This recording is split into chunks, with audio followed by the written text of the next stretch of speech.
It was March 22, 2025. The sky above the Red Sea was unusually clear, visibility near perfect.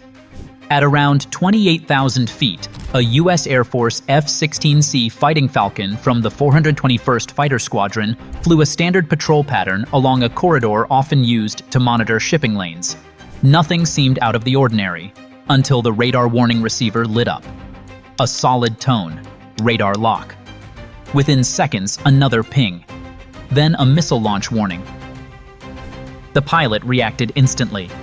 "Brake, brake, brake," he called over comms, banking the jet hard right into a defensive roll. Countermeasures came online. Flares popped from the aircraft's dispensers, filling the sky with searing bursts of infrared heat designed to confuse an incoming missile seeker. The threat wasn't theoretical. This was a live launch, an infrared-guided missile fired from Houthi-controlled territory in Yemen.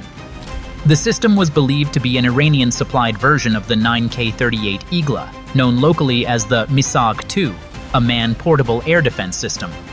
Fast, agile, and deadly against low-flying aircraft, it had been modified for medium-altitude engagements. The F-16's Pratt & Whitney F-100 engine roared under full afterburner as the pilot dove hard, pulling a high-G defensive maneuver. Below, an EA-18G Growler from VAQ Su-140 jammed the airwaves, attempting to disrupt any radar guidance signals. Overhead, an E-2D Hawkeye orbiting from the deck of USS Dwight D. Eisenhower relayed tracking data and monitored the engagement in real time. The missile seeker adjusted course mid-flight, drawn to the heat of the F-16's exhaust. The pilot yanked the jet into a tight 9G turn, a maneuver that pushed the airframe and his own body to the limit. A final flare burst from the aircraft, brighter than the engine itself. The missile's seeker head was fooled, lost lock, and detonated prematurely in the sky. The Falcon survived. But survival was only half the story, because when a missile is fired and misses, it reveals far more than an enemy intended. Launch site, heat signature, trajectory, all of it becomes targeting data. And that data was already flowing into US command networks. This wasn't a random incident. For weeks, the Red Sea had been growing more dangerous. Commercial oil tankers had been rerouted. US destroyers shifted patrol routes. And Houthi forces, emboldened by recent successes, had begun to escalate. Just days earlier, a US MQ-9 Reaper drone had been shot down off the Yemeni coast. Footage of the wreckage was quickly posted on Houthi-linked Telegram channels. That success emboldened them further. They believed that if they could shoot down a drone, they could also hit a manned fighter. The assumption was a mistake.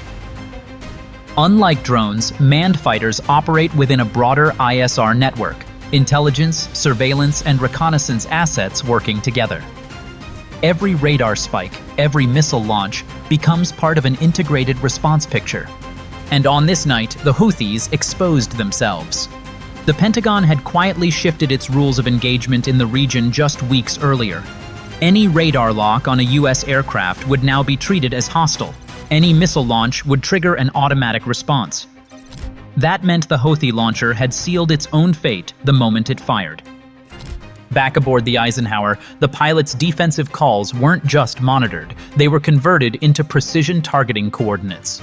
The missile's heat plume had been tracked, geolocated, and confirmed by multiple sensors. The F-16's onboard systems, the Hawkeye's radar net, and an orbiting MQ-4C Triton drone at 60,000 feet. The Triton had no weapons, but it didn't need them. Its purpose was surveillance, and its sensors saw everything. Infrared spikes, electronic emissions, vehicle movements, streamed live to the Eisenhower's Combat Information Center. The F-16 pilot steadied his jet, but the fight wasn't over. His RWR lit up again. Multiple threats, staggered and fast. The onboard ALR-56M system screamed warnings of a new lock, an SA-6 gainful surface-to-air missile system. The SA-6, originally a Soviet design from the Cold War, had been supplied to Iran decades earlier and locally upgraded. The Houthis were now operating Iranian-modified versions, mobile and fitted with improved seekers, slow to deploy but deadly once active. The pilot called it in. Viper 3 defensive, multiple locks, request support. Growler crews immediately saturated the spectrum with jamming signals. The EA-18Gs poured electromagnetic interference into the sky, disrupting radar guidance and complicating the Houthis' firing solution. For the F-16, it was just enough breathing space. The pilot dumped another flare sequence, then rolled into a 700-knot barrel maneuver. One missile detonated close enough to rattle his canopy, but not close enough to kill. And that was the Houthis' last chance, because the US had already built the kill chain. The launch sites had been identified, confirmed, and locked. Retaliation was now inevitable. Within minutes, a strike package was authorized. On board an Arleigh Burke-class destroyer positioned 100 miles off the Yemeni coast, vertical launch system cells opened. Tomahawk cruise missiles, GPS-guided and long-range, were loaded and ready. The order was given. One launch, then two, then four. The missiles arced into the night sky, low and fast, hugging the contours of the Red Sea before turning east toward Yemen. Simultaneously, preparations began aboard USS Harry S. Truman. On its flight deck, FA-18E-F Super Hornets were armed with GBU-38 JDAMs and AGM-88 HARM missiles. EA-18G Growlers were fueled for another round of electronic warfare. An E-2D Hawkeye was already airborne, painting a live picture of the battle space. This wasn't improvisation. It was doctrine. The moment a U.S. aircraft was fired upon, the playbook unfolded automatically. The Tomahawks struck first. Thermal imagery from the MQ-4C confirmed direct hits on a mobile radar trailer and the original missile launcher site. Secondary explosions followed, indicating stored ammunition and fuel. Minutes later, the Super Hornets arrived. From 25,000 feet, JDAMs released, striking a suspected command post dug into a hillside. A follow-up HARM missile homed in on a radar emission, destroying a backup system on a mountaintop. The strike lasted less than 20 minutes. The Houthis' mobile SAM battery, radar network, and command hub were reduced to smoking debris. But the retaliation wasn't only about destroying equipment, it was about deterrence. The U.S. response, cruise missiles, electronic warfare, and airstrikes, was layered, coordinated, and overwhelming.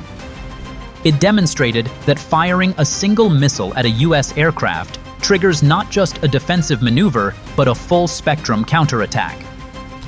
Inside the Eisenhower's CIC, there was no celebration, no dramatics, just confirmation. Target neutralized. Strike successful. RTB. The F-16 pilot returned to his holding pattern over the Red Sea, joined by another Falcon from the same squadron.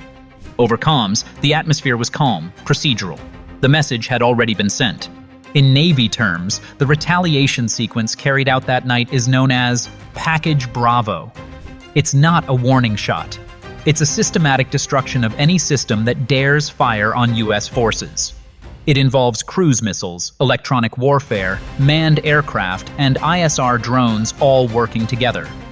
Once triggered, it runs until every identified threat is eliminated. For the Houthis, the cost was significant. Mobile SAM systems are expensive, difficult to replace, and reliant on steady resupply from Iran. Every destroyed radar truck, every obliterated command bunker represents months of lost capability. But the deeper loss was psychological. Their operators now know that turning on a radar or pulling the trigger could mean annihilation within minutes. And the world noticed. Satellite imagery confirmed the strike aftermath.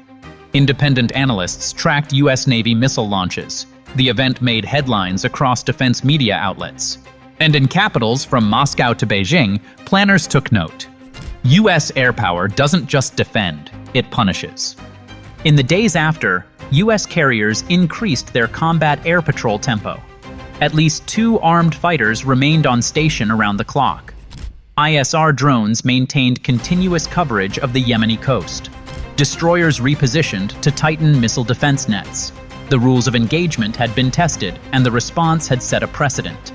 For the Houthis, the lesson was blunt. Shooting down a drone is one thing. Firing at a fighter jet is another. And the difference isn't just technological, it's strategic. The U.S. demonstrated that it will not absorb attacks passively. It will respond with precision, speed, and overwhelming force. The incident also underscored the growing importance of electronic warfare. Without the jamming support of the EA-18G Growlers, the F-16 may not have survived the second salvo. Without the surveillance of the MQ-4C Triton, U.S. forces might not have pinpointed the launch sites so quickly.